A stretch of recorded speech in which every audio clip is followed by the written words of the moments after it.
Rebuilding the island economy. World War II had left the islands in ruins. Trees had been destroyed, and bomb craters were everywhere. The boom years of business under the Japanese were nothing but a dim memory.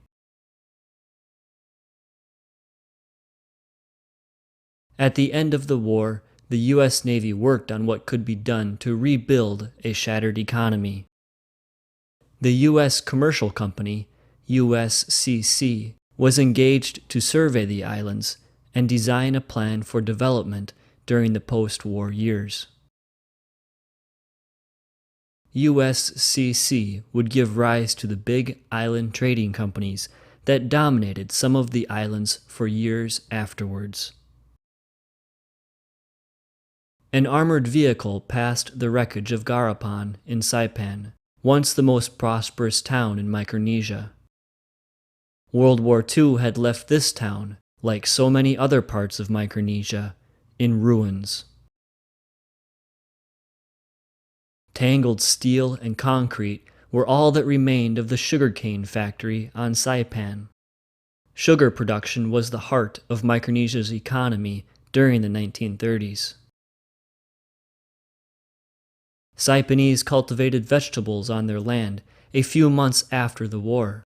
Like islanders everywhere, they fell back on what they had always done to support themselves. They raised their own food. With thousands of U.S. troops in Micronesia, there were always buyers for handicrafts. A few months after fighting ended, a soldier admired the work of two young Saipanese women. Even on small islands, there was a market for island-made products. When a military ship visited Nachik in 1946, an islander bartered handicrafts with U.S. sailors. A pair of Saipanese took an inventory of handicrafts and prepared them for sale to U.S. troops. On islands with a strong military presence, handicraft production became a good source of cash for local people. Some enterprising individuals, like Pedro Lefoifoy, shown standing in front of his store in Tanapag in 1944, set up small businesses. For a short time, Pedro's store was the place to shop in the northern part of Saipan. Dozens of small businesses opened soon after the war, including this small jewelry shop. At the withdrawal of the U.S. military, however, there were few people left who had the cash to shop at these places. On his trip through the islands in 1946, Admiral Carleton Wright gave each island chief an American flag for display. Igafaram, chief of Pique, stood between two other men with the flag draped over his arm. But the flag wouldn't buy the soap and matches and tools that the people needed so badly. Even salt was difficult to find on some islands. Men on Koshrai evaporated salt water over a fire to make their own salt. In 1946, the U.S. Commercial Company was brought in to help revive the island economy. USCC representatives purchased handicrafts from islanders and marketed them abroad. With their income, village people were able to buy basic goods they needed. In Likiep, storekeeper Felix de Broom weighed and sold rice to customers. Simon, Obit, Gina, and another man worked as USCC employees at the district office on Majuro. A job and the opportunity to drive the company jeep brought an income and new adventures for these men. Still, the USCC became involved in other types of businesses besides handicraft production. On Koshrai, the USCC opened a sawmill. And once coconut trees yielded fruit once again, copra began making a comeback as a cash crop. Chuukese brought their copra to the depot on Wena, where it was weighed, purchased, and later shipped abroad by the USCC. Even with its small successes, the United States Commercial Company lasted only 2 years before it was replaced by Island Trading Company, or ITC. Like its predecessor, ITC had the impossible task of building an economy from scratch. Imported goods, like the ones inside the ITC warehouse on Kwajalein, were meant to stimulate local production. The attraction of imported items, as seen by the earnestness of a Mokaleese boy's face as he tried on new shoes, had always been a powerful motive to increase earning power. Small stores sprang up all over town to satisfy desires for imported items. People peered in at the shelves and posters inside of a mom-and-pop store on Wena in 1949. Island Trading Company, like USCC before it, had limited success in developing local enterprise. Yet, it did spawn a new generation of smaller island trading companies that lasted for many years. Truck Trading Company, or TTC, shown in 1948, was one of the most successful. The selection that TTC offered may seem limited by today's standards, but it was great for 1948. Its large and odd collection later won for the store the reputation of offering goods that could be found nowhere else in the Trust territory. Rabi Narun, the manager of TTC, displayed cloth to a customer in 1948. Eventually, TTC added a hardware store, a restaurant, and a movie theater to its complex. Hank Chartrop, who managed the store for many years, met with the board of directors at a meeting in 1953. TTC was one of the first businesses in Micronesia to offer stock to local investors. In 1951, a group of Yappies met to form the Yap Trading Company. Yap Trading Company, or YTC, was another of the spin-offs from Island Trading Company. By the mid-1950s, YTC had evolved into Yap Cooperative Association, or YCA. Like its counterparts in other districts, YCA offered movies and other services in addition to retail items. Since the Eshites had operated their own large businesses on the island for years, Pohnpei had less need than most places for the types of services offered by the island trading companies. Still, this wholesale store on Pohnpei was owned and operated entirely by the local people. For many years, Mieko, Marshall Islands Importing and Exporting Company, was the place to shop on Majuro. Mieko, as well as Kitco, Kwajalein Importing and Trading Company, were the Marshall's equivalents of the large district stores. Mieko even included a movie theater and a pool hall in 1953.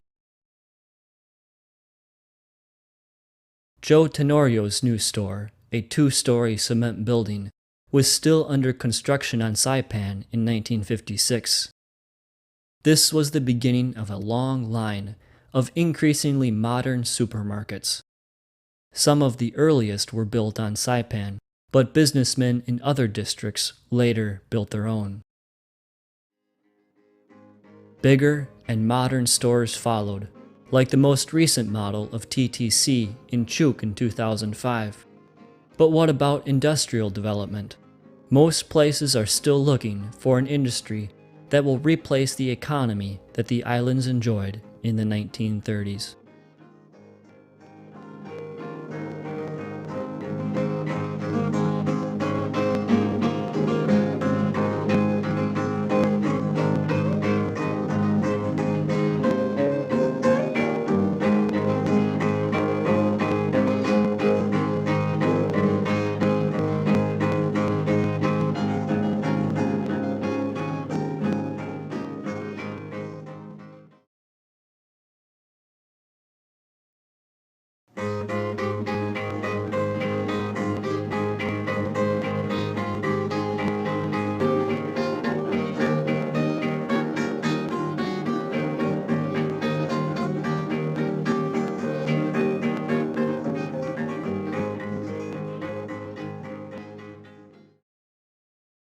The war was a fading memory as the U.S. Navy turned over administration of the islands to the Interior Department in 1951.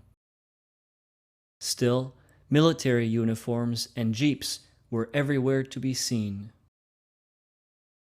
The people had returned to their land, rebuilt their homes, and resumed ordinary life in the years immediately following the war. The 1950s was a time for quiet rebuilding on a broader level. Schools, hospitals, constabularies, businesses, and political systems. Nothing flashy was achieved during the tranquil 50s, but a solid foundation was built for the rapid development of the 1960s and 1970s.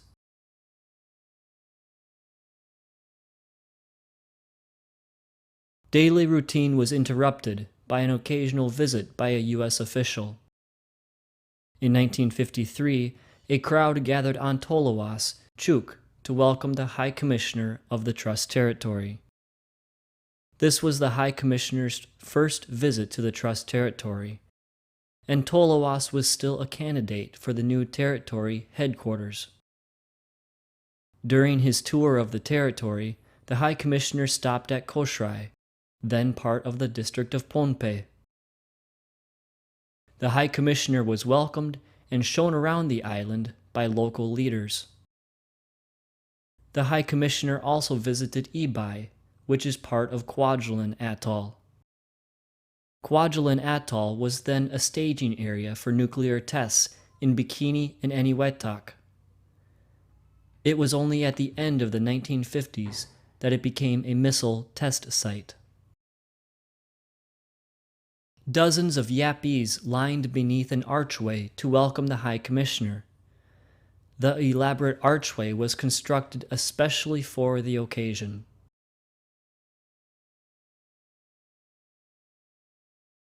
During the final years of naval administration, the U.S. Navy operated out of several Quonset huts on Wena Chuuk. The Quonset huts, as they appeared in 1950, might have become the seat of government for the Trust Territory. Instead, when Guam was chosen as the site of the new capital, the buildings were turned into classrooms for Pacific Islands Central School, or PICS.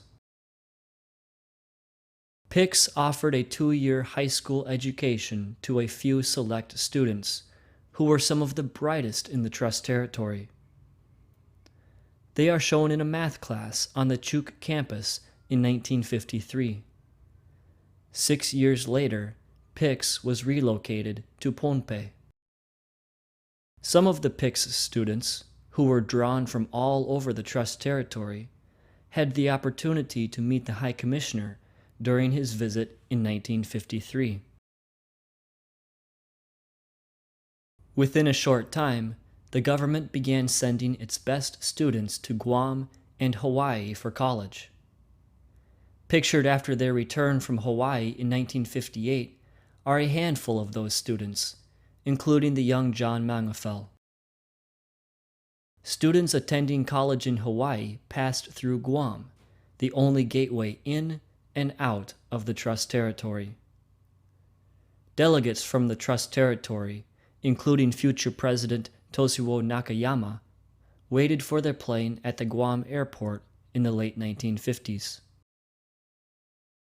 Many more young Micronesians were already on the move back then. A travel agent assisted 2 islanders with their travel reservations, while scribbled on the board behind them was the flight schedule for the week. Airplane arrivals of the 16-seater amphibious SA-16 were a once-a-week event. People gathered at the airport to greet visitors, much as they do today. In 1957, local policemen lined up to welcome a distinguished visitor to Chuuk. The terminal may seem primitive by today's standards, but it was as good as any in Micronesia in the 1950s. Visitors didn't have many options for places to stay, since hotels were rare in the 1950s.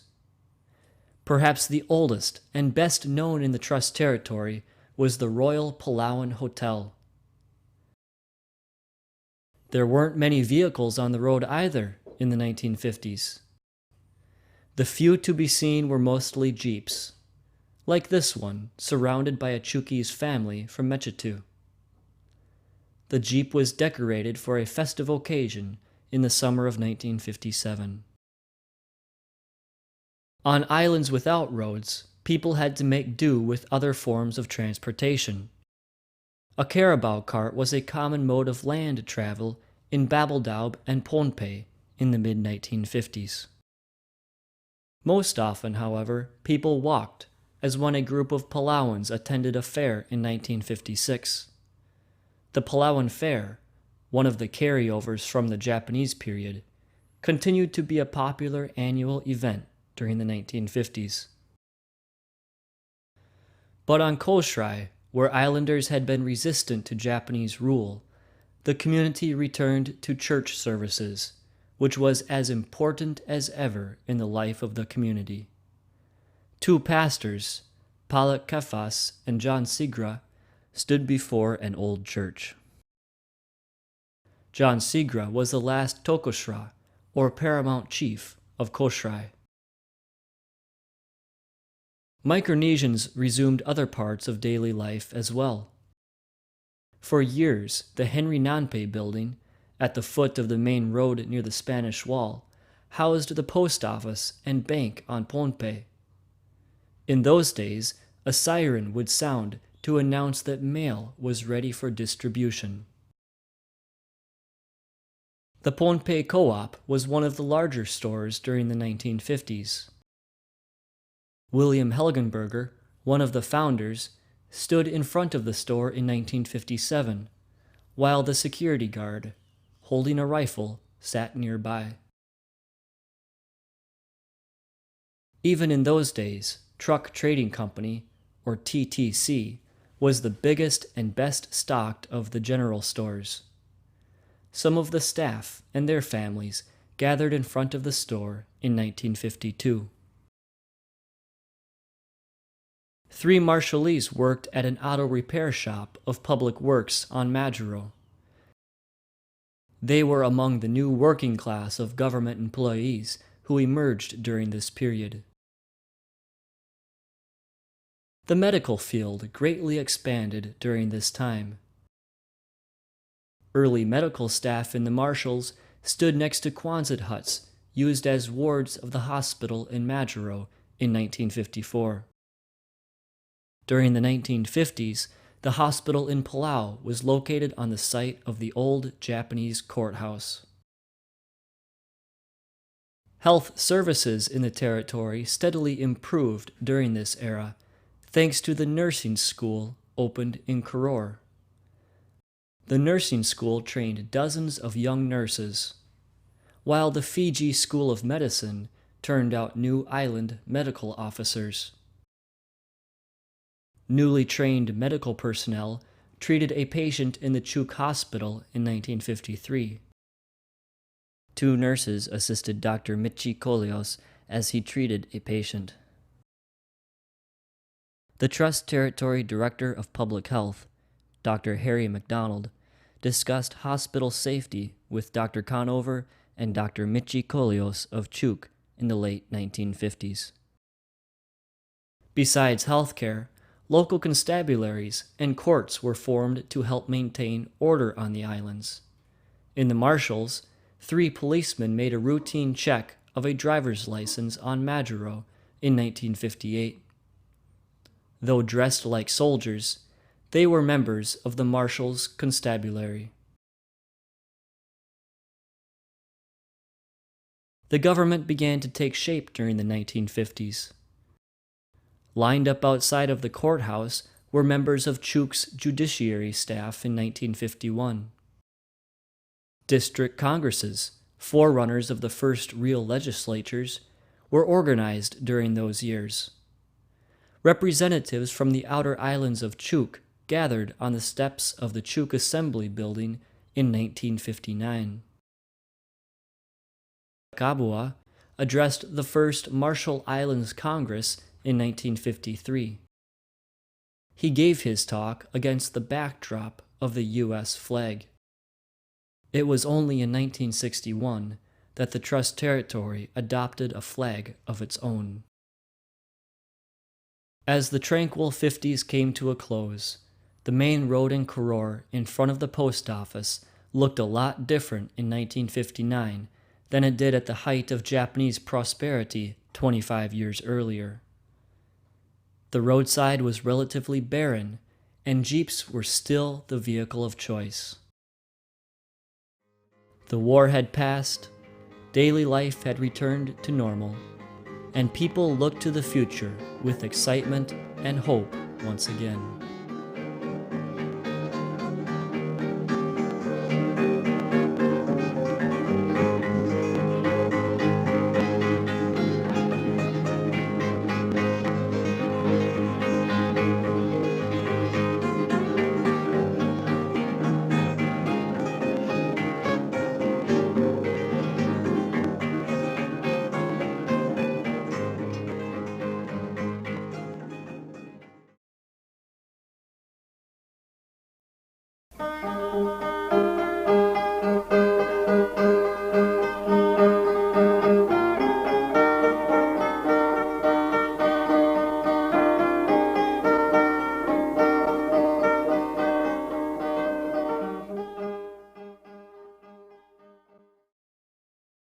With the passing of the 1950s, the era of the Jeep was all but over. The road would belong to pickups and later sedans, while motorcycles became the vehicle of choice among the young. There was new money in Micronesia as the U.S. increased its annual subsidy throughout the decade. New schools were built and American teachers hired. The Trust Territory government was expanding for the first time since the war. Thousands of Micronesians were added to the payroll, new businesses sprang up everywhere, and development was in the air. The Trust Territory headquarters was moved to Saipan in 1963. For many years, the headquarters was located outside of the territory, first in Hawaii and then on Guam. Other changes soon took place after the High Commissioner and a party of U.S. congressmen inspected a rickety old classroom building on Ulithi. Shortly after his visit to Micronesia, the High Commissioner gave a report on the development of the islands in front of the United Nations Trusteeship Council in New York. Embarrassed by criticism of its neglect of Micronesia, the U.S. increased its subsidies beginning in 1963. Reforms began with education. A school construction program was funded to replace the old structures with modern classroom buildings. Workers in Palau prepared to lay cement in a new elementary school.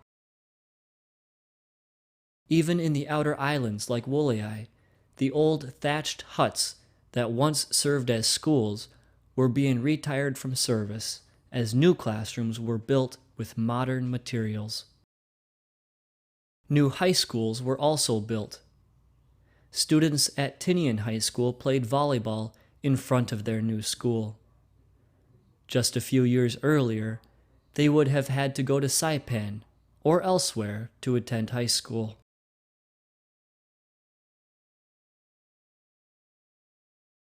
The construction boom went beyond schools. The new Rai View Hotel in Yap was opened in the mid-1960s. With the increased budget and focus on development, hundreds of Micronesians were hired to staff new government positions. One young man found work at the publications office on Saipan. The Trust Territory government trained and hired workers with technical skills as well. A newly trained team of surveyors prepared a piece of land for development in Palau. Electrical power was extended over every major island, including Saipan, where linemen installed new power lines. A grader leveled the road in Koror, and all over the territory, dirt roads gave way to paved streets. Firefighter crews were outfitted with new equipment and underwent training exercises. The new employees and their specialized equipment would have been unimaginable a few years earlier. The local police forces, which could be traced all the way back to German times, also were better equipped than ever. Policemen often led parades for United Nations Day and other celebrations. This troop of Chuukie's policemen paraded from the administration office to the airport, displaying both the United States and the United Nations flags. With each ship that arrived, the variety of consumer goods to the islands steadily increased. Instead of jeeps, trucks were offloaded onto the islands. Datsun and Toyota pickups soon were a common sight on the roads. In the mid-1960s, Van Camp Seafood Company opened a facility in Palau. The company trained hundreds of young Palauans, such as this young trainee, sitting on a fishing boat at the wharf. Other businesses were being spawned during the 1960s. 2 Palauans worked in the shipyard that was owned and operated by the people of Palau. By the end of the decade, Pohnpei had begun producing rice for the first time since the Japanese era.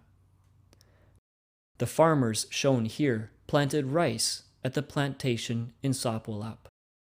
Training for future jobs began in high school, where some PIC students learned to set a table.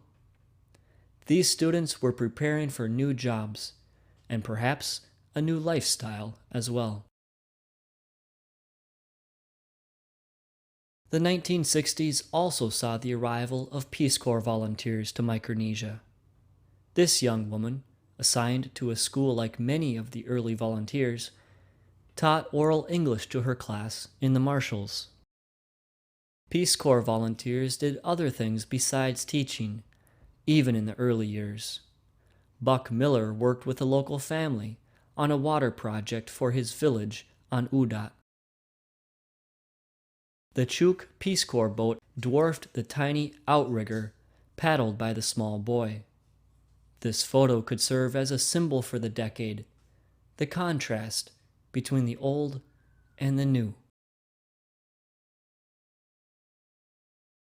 The district offices were more crowded and busier than ever, including the Chuuk Administration Building, shown here at the end of the decade. The Marianas District Office served the entire Northern Marianas after Saipan was withdrawn from U.S. Navy administration in 1962. Before then, Saipan was home to a secret military training base operated by the United States Central Intelligence Agency. Even Yap, the smallest of the 6 districts, had its own administration office. Over it flew 3 flags, with the United States and United Nations flags on either side of the new Trust Territory flag.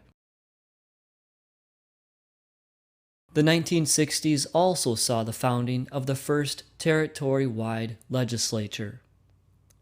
The Congress of Micronesia opened its first session on Saipan in 1965. Within a few years, the Congress was trying to determine the territory's political future. In 1969, the Congress's status negotiation team met with U.S. counterparts in the first round of status talks. Besides negotiating their political future, Micronesians gained other freedoms during the 1960s. The Coconut Rendezvous Club in Majuro opened its doors to Micronesians after 1960, when islanders were first allowed to purchase alcohol. Previously, the club admitted only expatriates.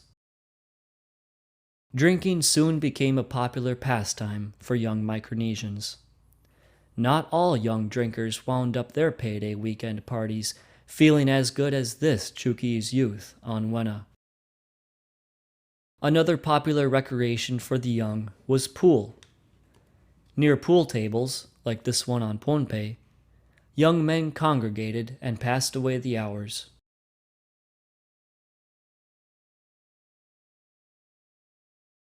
Micronesians also gained a new sense of freedom through increased mobility, thanks to the arrival of jet airline service at the end of the decade. The people here are boarding the Air Micronesia flight at Saipan in 1969. Air Micronesia also featured homegrown flight attendants. Pictured with a continental official were 4 of the first stewardesses from Micronesia. With the islands receiving regular air service, could tourism be far behind? The first large hotel in the Trust territory was the Royal Taga on Saipan, opened in 1967. There were still some rough spots, however. An amphibious plane still flew to Pohnpei in 1969, as it had for many years, because there was no landing strip on the island. But that would change within a few years, as the race for development that had begun in the 1960s continued during the next decade.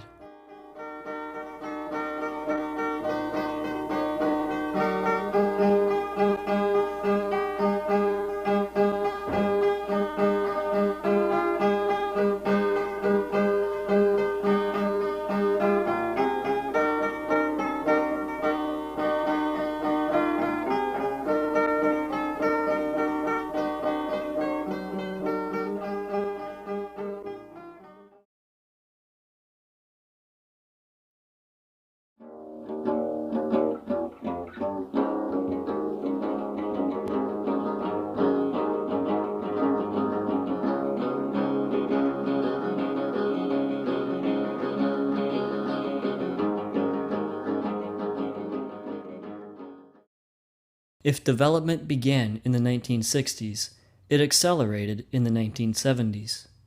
U.S. subsidies continued to increase, with most of the money going into public building projects and new federal programs. Mom-and-pop stores evolved into supermarkets, and new hotels went up to accommodate the growing number of visitors. As businesses flourished, the towns took on a new look. To some older people, it looked like a revival of the boom towns from the 1930s.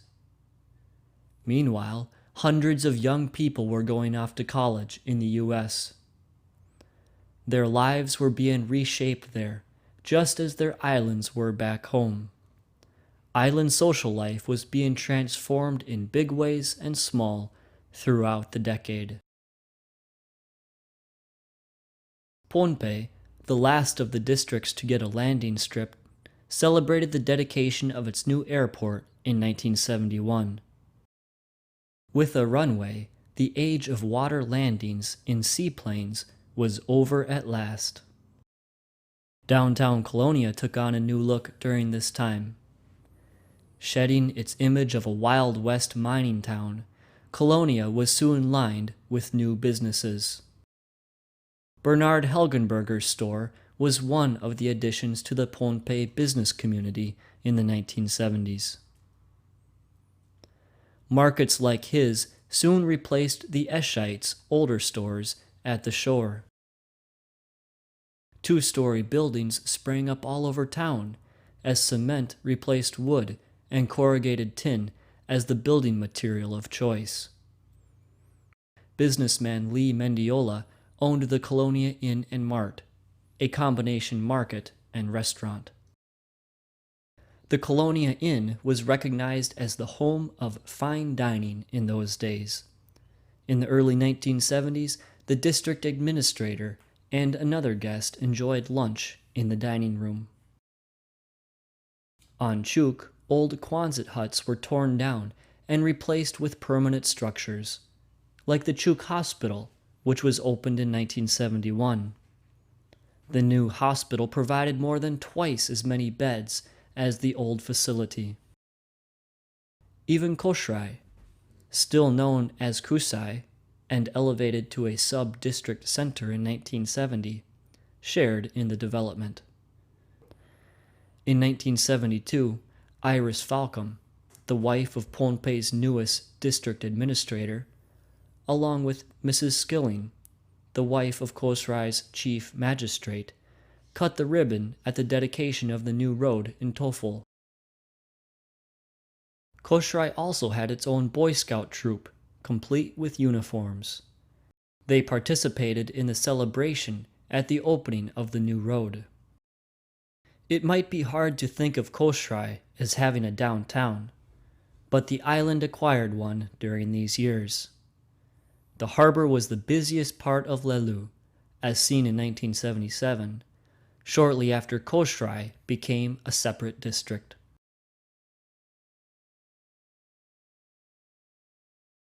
Construction was booming in the Marshalls as well. These men laid concrete for a new public building on Ibai in the early 1970s. Where U.S. funds and public works projects led the way, business soon followed. Robert Reamer's new store, the first supermarket in the Marshalls, was opened on Majuro in 1971. The post office building, which also housed several smaller offices, was located next to Reamer's store in the business district of Majuro. With its paved road and its tidy stores, Majuro had taken on the appearance of a prosperous little community by the end of the decade. Yap, too, had its big businesses, even if these were scaled down a bit from stores in other places. YCA, with a line of vehicles parked in front, was as busy as ever. Yap also acquired a new bank in 1976. Andrew Robomon and John Mangafel delivered a piece of stone money as the first deposit to the new bank. Another attraction on Yap, added during the 1970s, was the Protestant church. This gracious building brightened the bay in the town center. Shopping in town became a common activity by this time. The variety of food attracted villagers, like this woman, who gathered a basket full of goods to feed her family, even as she fed her child. Even the outer islands shared in the new prosperity. Air flights from Yap to Ulithi began with the help of Pacific Missionary Aviation, which prepared to take off with a small group of passengers in 1975. The outer islands also received increased visits from ships. A landing craft brought government-funded supplies and vehicles to Ulithi in the early 70s. Although more protected from change than the district centers, the outer islanders celebrated holidays with as much enthusiasm as anywhere else. On Satawal, children carried flags of different nations in their UN Day parade. Parades had become a custom in Palau as well. A group of karate students demonstrated their moves in one of the last UN Day parades in Palau. The celebration disappeared as the islands moved towards full self-government. Already in the early 1970s, Palau had its night spots. The Boom Boom Room was one of the most celebrated watering holes in the early years of the decade. The Palau airport, like those on other islands, took on a new look in the 70s. Built according to the motif of the traditional meeting house, the new Palau terminal had a unique charm after completion. Palauans also invested money in the development of a coconut mill. The plant was a short-lived experiment to increase the value of exports. It closed a few years later, as levels of copra production declined. The rapid development within the district centers caused the populations to rapidly grow. The Koror-Babeldow Bridge, dedicated in 1977, allowed a free flow of traffic between the two islands for the first time. With its opening, the growing population of Koror spilled over into Babeldow. The face of Saipan was changing too, as more of the population moved north to Garapan. Stores like this one began popping up along Beach Road during the 70s. Saipan was home to several bars in the 1970s. One of the bars, not too far away from this one, was a favorite night spot for members of the Congress of Micronesia. Students at Marianas High School in 1975 took a break between classes. Were they dreaming about college in the U.S.? Two Micronesians stood in the Michigan snow in front of Alpena Community College in 1976. Hundreds of Micronesians attended small colleges in mainland U.S. through the assistance of the new Pell Grant. Young men were traveling as they never had before during the 1970s. But girls got around too. A young islander stood next to her car on Guam. Those who stayed home changed as well. In sunglasses and a hat, this Chuukese youth reflected the spirit of the day. He may be in Chuuk, but his heart was on Guam. Sometimes kids had to make do with the leftovers from the previous night's party. One young fellow found a toy in the crushed beer can that a much older boy, no doubt, left on the road. This could have been anywhere in Micronesia. The boy spoke into a ham radio in the 1970s, but 10 years later he would be chatting with his friends by CB, just like everyone else in the 1980s. A few years after that, he'd be getting in touch by computer.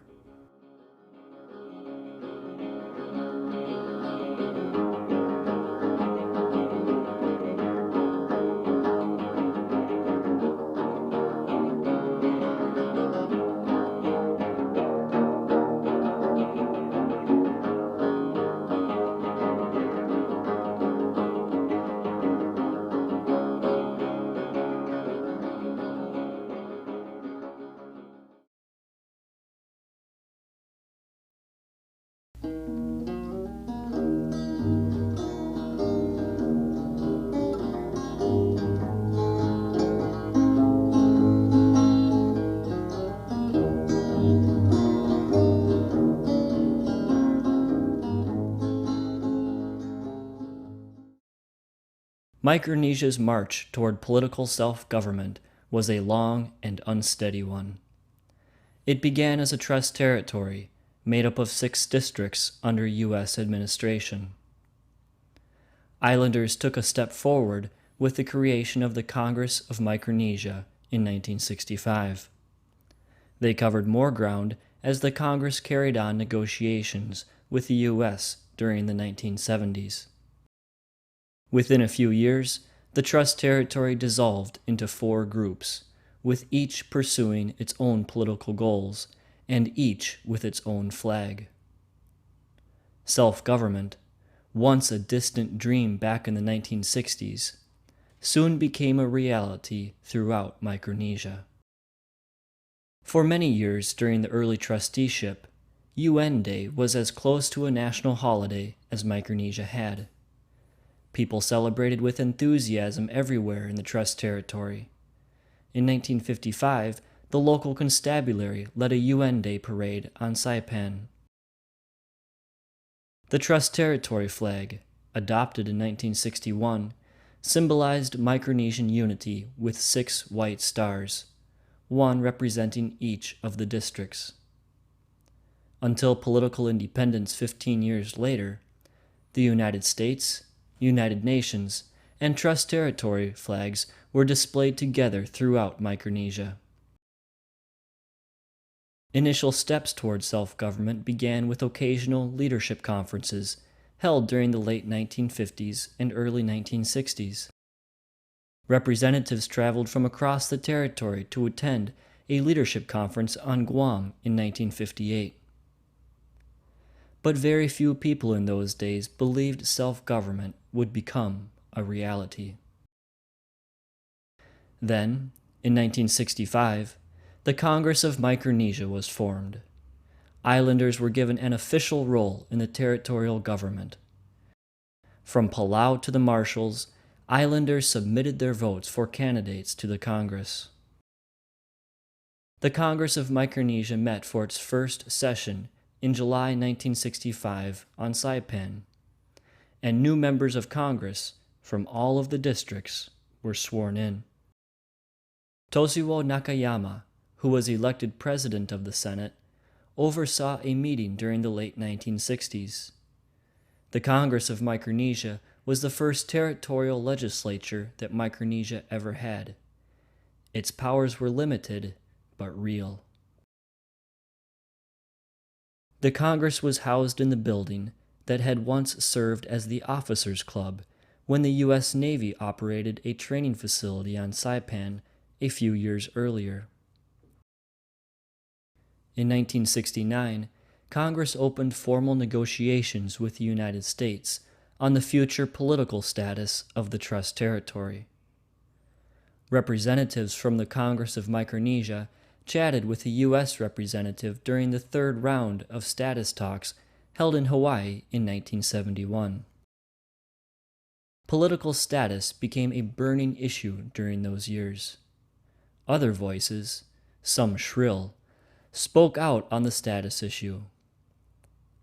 Palauan radical Francisco Uludang expressed his opinion in his testimony before the United Nations Trusteeship Council in New York in 1969. A group of people met in Chuuk to discuss the pros and cons of different status options. In all island groups, the government mounted a serious effort to educate people on the different status options, which included independence, free association, and commonwealth. Congress was forced to move around to other islands for its sessions after arsonists burned down the chambers on Saipan in early 1971. Later that year, Pohnpeians greeted the congressmen at the airport with signs, muamars, and handshakes. Bitterness over the political status issue was growing in the Northern Marianas. At a protest in 1971, a man held up a copy of the Trust Territory Code that he threatened to burn.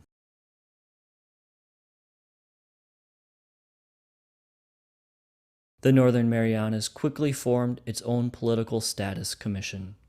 In 1972, the Marianas began its own status negotiations with the U.S.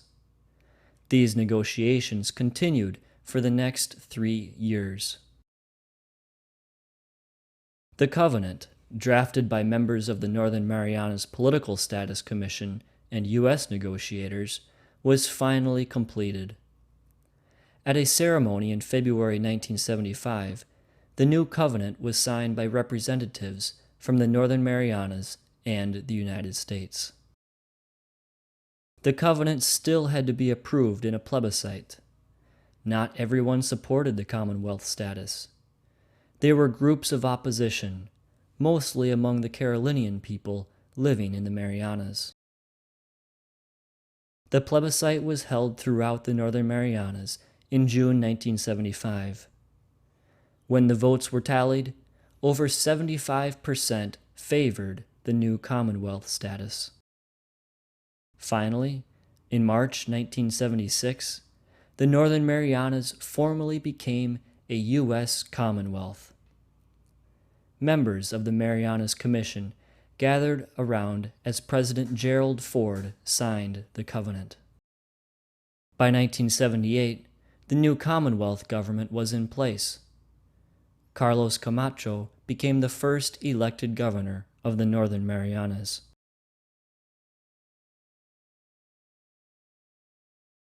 Meanwhile, the rest of the districts gathered during the summer of 1975 to draft a constitution. Delegates to the Constitutional Convention, shown in this formal photograph, included representatives from each district. Despite the threatened boycotts and long impasses over the summer, the convention had its more relaxed moments.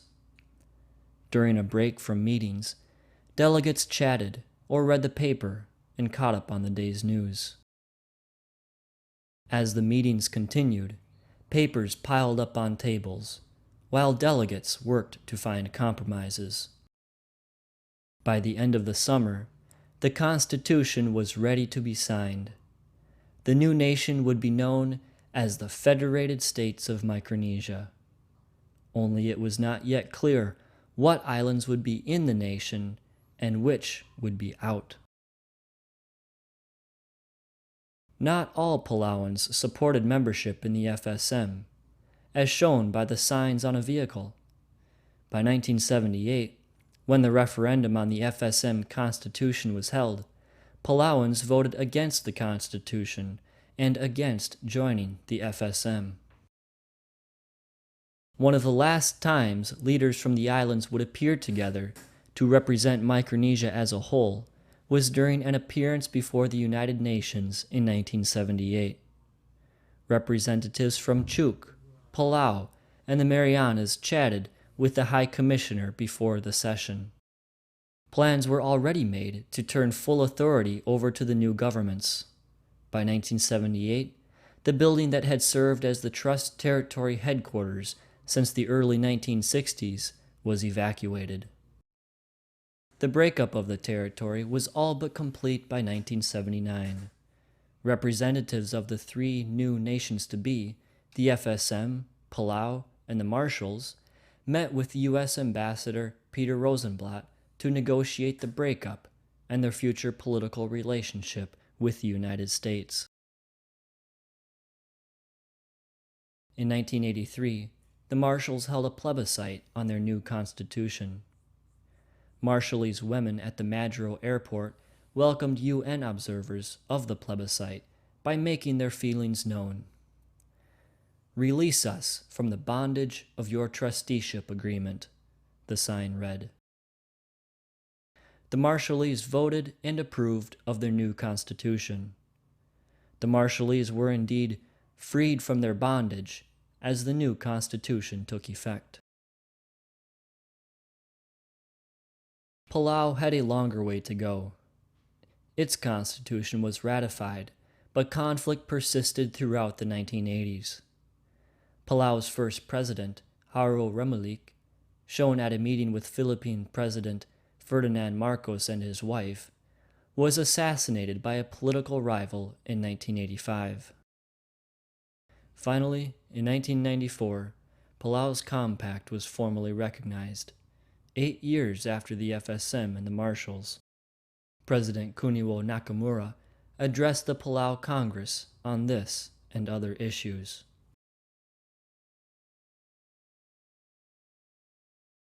The new nations were soon back at the United Nations, this time as full members of the General Assembly. Above the new FSM national capital at Palikir, completed in the mid-1990s, flew the flags of many countries. At the left flew the FSM flag, similar in design to the old Trust Territory flag, but with a couple of stars missing.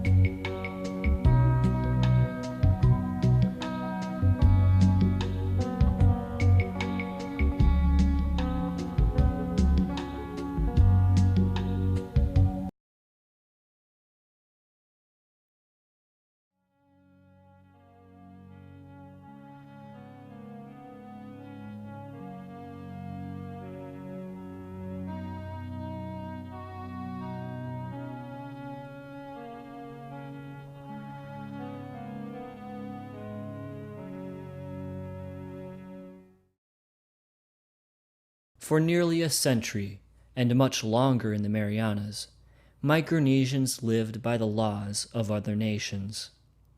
It was only at the end of the war that they slowly began to assume political authority. Over the next 30 years, as they gradually started choosing their own leaders, a generation of prominent Micronesian leaders emerged. These leaders paved the way towards self-government. The old Yap Legislature building was constructed on the site of a Japanese shrine. Despite Japan's tremendous economic development of the islands, little was done to encourage political participation. Micronesian involvement in political processes began with the district legislatures.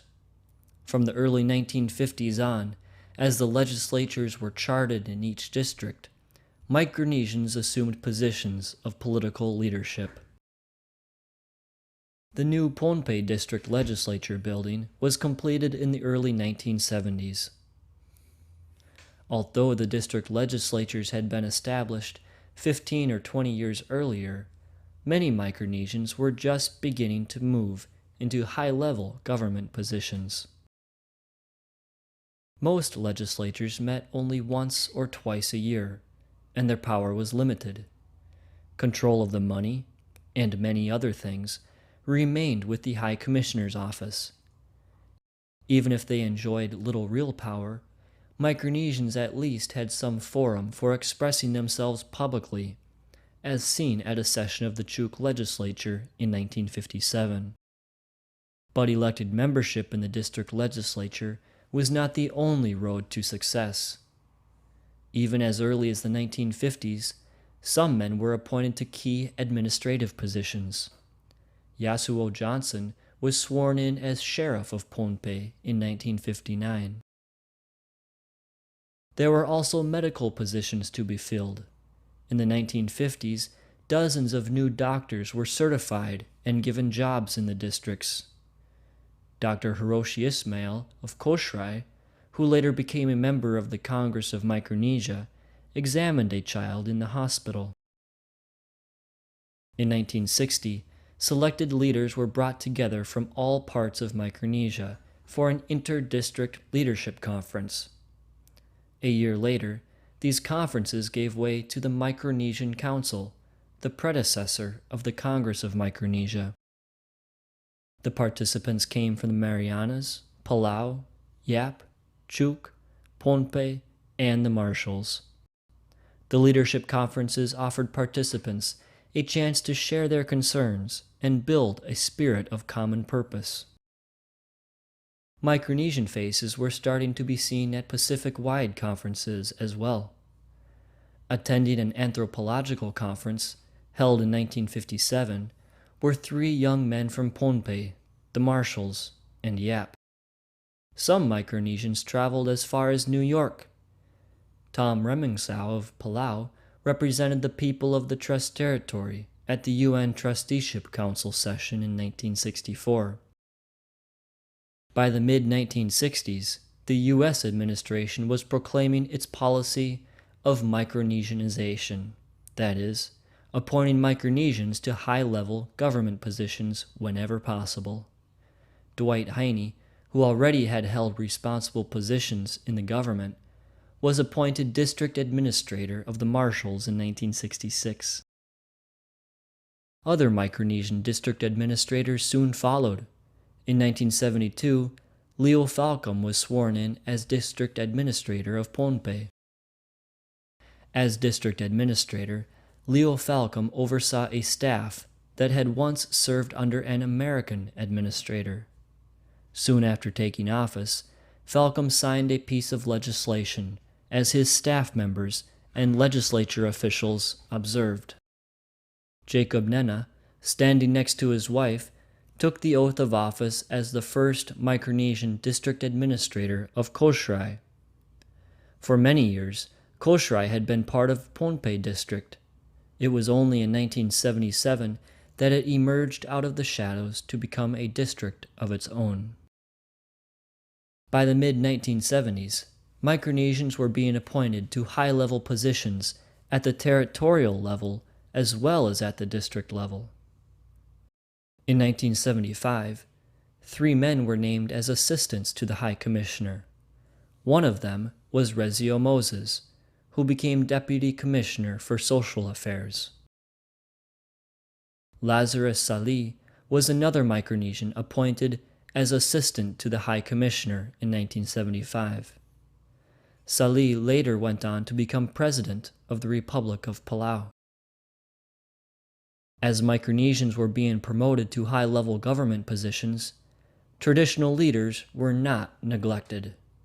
Traditional leaders met at regular conferences, including one held in Palau in the early 1970s. When a prominent traditional leader died, he was honored with a state funeral.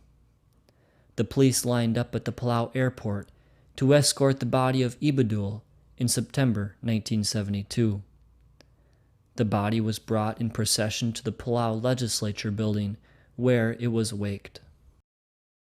A year or two earlier, another revered traditional chief from a different part of Micronesia passed away. Petrus Milo of Chuk, for a short time a member of the Congress of Micronesia, died in 1971. Here, Petrus chatted with another chief on a boat ride to the Rock Islands. Traditional chiefs on Koshrai had long since disappeared, but the island held leadership conferences just the same. Although sometimes referred to as chiefs, the men served as magistrates for the sections of Koshrai. The march towards full self-government in the islands went on. At times, traditional leaders and the new government elite marched step for step in the same direction. Andrew Roboman, one of the ranking chiefs of Yap, and John Mangafel, then a Yapese congressman, carried a piece of stone money to the opening of Yap's first bank in 1976. Throughout these years, a new crop of leaders was surfacing everywhere. Carl Kohler, Chief Justice of the Pohnpei District Court, administered the oath of office to 3 new legislatures in 1973.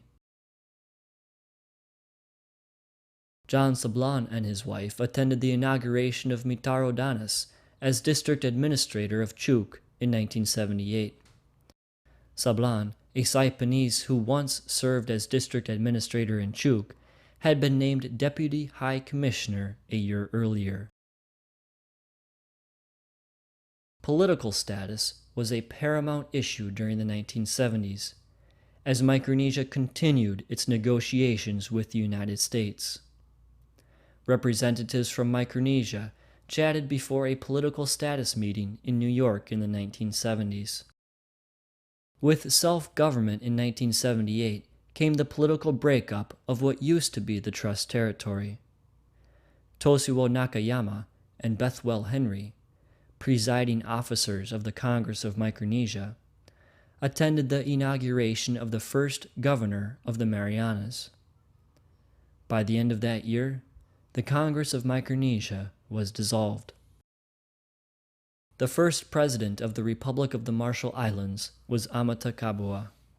Kabua was a high-ranking traditional chief and a man who had held high elected office for years. He was inaugurated president in 1979. Haro Remalik was elected the first president of the new Republic of Palau. After nearly a century of foreign rule, Micronesians were finally granted the right to choose their own heads of state. Meanwhile, in the newly formed FSM, people chose their own state governors. John Mangafel, in Yapese dress at the right of the podium, was inaugurated the first governor of Yap in early 1979. In other places, the installation of new governors served as a stage to reassert the importance of tradition. A congressman wore traditional clothing as he spoke at the inauguration of Erhard Atten, the first governor of Chuk. In the first session of the newly organized FSM Congress, Toshio Nakayama from Chuk was chosen to be the first president of the Federated States of Micronesia. Nakayama had been a member of the Congress of Micronesia since its establishment and had served as president of the Senate for much of that time. Micronesia had come a long way since the chartering of the early district legislatures.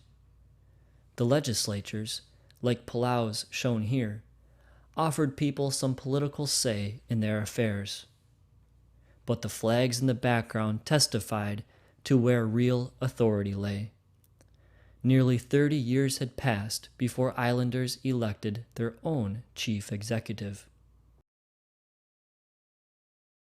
The ballot box, shown under the American flag on Election Day in Saipan, took on greater importance as the islands moved from colonial rule to self-rule. Today, it is the instrument for determining who will replace the past generation of Micronesian political leaders.